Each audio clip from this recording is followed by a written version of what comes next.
Какие же признаки созависимых отношений? На самом деле их может быть миллион, миллиард.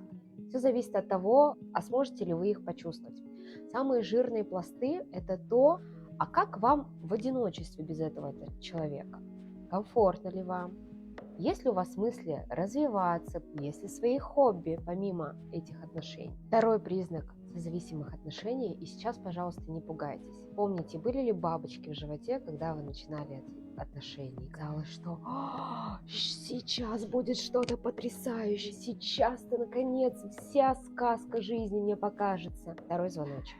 Простите, но это так, потому что гормональный всплеск, здесь дофаминовая зависимость. Вам нужна будет все время доза, вы словно на игле. Опять мне снова плохо, одной или одному, с этим человеком я получаю эту дозу.